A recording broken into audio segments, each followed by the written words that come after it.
नमस्कार साथियों, कैसे हैं आप सब। आशा करता हूँ एकदम अच्छे होंगे और मैं तथागत से प्रार्थना करता हूँ कि आपके जीवन में जनमय हमेशा बना रहे।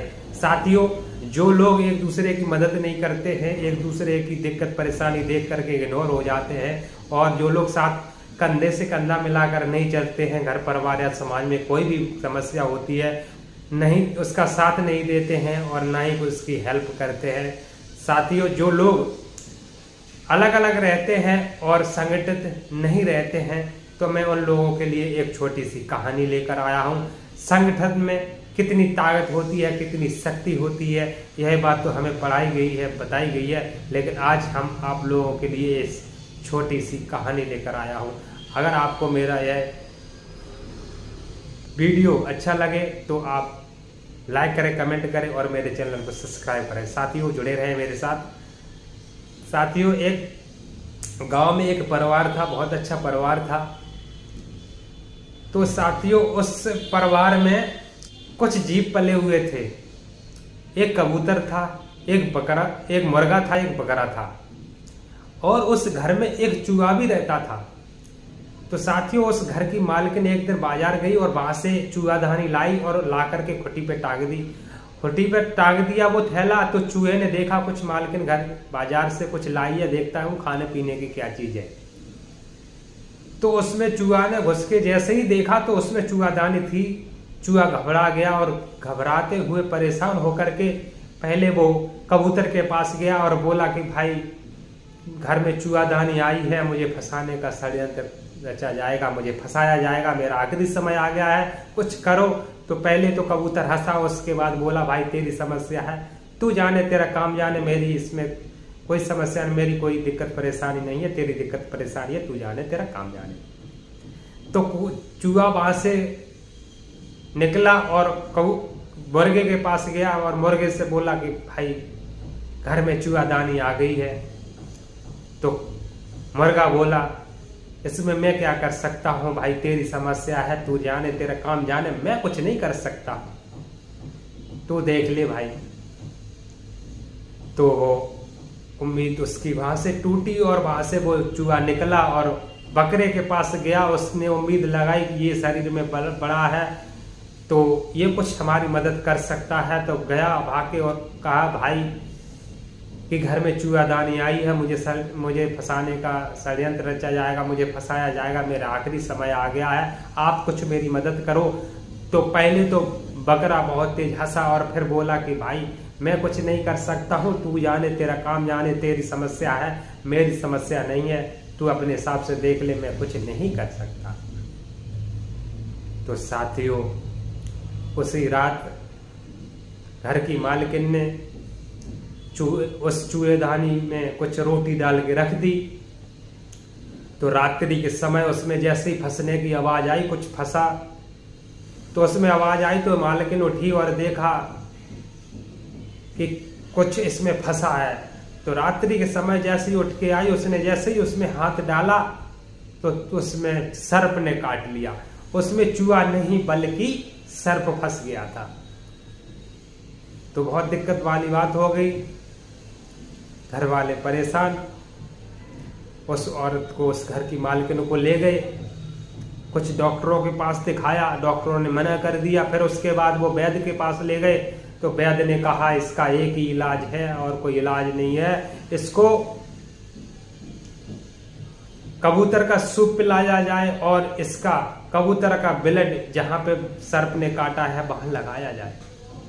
तो साथियों, घर में कबूतर पला हुआ था, उसका सूप बनाया गया, उसका ब्लड उसके जहां काटा था औरत को वहां पे लगाया गया। तो कुछ रिश्तेदार आए देखने के लिए। तो घर में खाने पीने, क्योंकि वो पहले से ही आर्थिक रूप से कमजोर हो गया था व्यक्ति, जो क्योंकि इलाज में पैसा खर्च हो गया था, उसने सोचा अब क्या खिलाऊं। मुर्गा था, मुर्गे को काट के खिलाया रिश्तेदारों को। कुछ दिनों बाद जब वो औरत बिल्कुल ठीक हो गई, उसके बाद खुशी हुई, घर परिवार में खुशी एकदम हुई। तो सोचा कि कुछ किया जाए। तो मोहल्ले के लोगों को बुलाया गया और रिश्तेदारों को बुला करके दावत दी गई और कहा कि दावत में क्या करूं, क्या खिलाऊं। तो घर में बकरा था, सोचा कि अब ये बकरा कब काम आएगा। बकरे को काटा गया, खिलाया गया रिश्तेदारों को, मोहल्ले वालों को। तो साथियों, बारी आनी थी चूहे की, लेकिन बारी तीनों की आ गई। तीनों कट गए, मर गए, चले गए, खप गए तीनों के तीनों। साथियों, अगर उस चूहे का साथ दिया होता तीनों ने, तो उनकी बारी नहीं आती। उनकी बारी बाद में आती, कभी भी आती, लास्ट में कभी भी आती, उनकी समय आ जाता तब। लेकिन अभी फिलहाल में उनकी बारी नहीं आती, उनके कटने का समय नहीं आता। लेकिन कटे क्यों? क्योंकि चूहे की मदद नहीं की, इसलिए। उनके कटने का कारण यही है कि घर में चूहादानी आई। अगर चूहादानी नहीं आती तो उसमें सर्प नहीं फंसता, और सर्प नहीं फंसता तो उस मालकिन को नहीं डसता, और नहीं डसता तो इन तीनों की बारी नहीं आती। अगर ये संगठित होते, एक दूसरे का साथ देते, तो किसी की बारी नहीं आती। तो इसीलिए कहा जाता है कि संगठन में शक्ति है। इसलिए साथियों, हमेशा आप ये न सोचें कि हमारा पड़ोसी है, वो जाने उसका काम जाने, उसकी समस्या है वो जाने, मैं क्यों हेल्प करूं। अगर कोई आपका पड़ोसी या रिश्तेदार आपसे हेल्प मांगता है तो जरूर करो, जो हेल्प बने वो करो, क्योंकि वो आपसे उम्मीद लगा कर आया, आस लगा कर आया है। आप जो आपकी, अगर आपको उसको दिक्कत है तो आपकी हेल्प बने, जो हेल्प बने वो करो। ऐसा नहीं कि इग्नोर कर दो, छोड़ दो। हो सकता है आज उसको दिक्कत परेशानी आई है, कल आप पर आ जाए। तो इसलिए कभी उसकी बारी है तो कभी हमारी बारी है। समय का पहिया बड़ा बलवान होता है, ये घूमता रहता है, तो कभी भी किसका समय आ सकता है।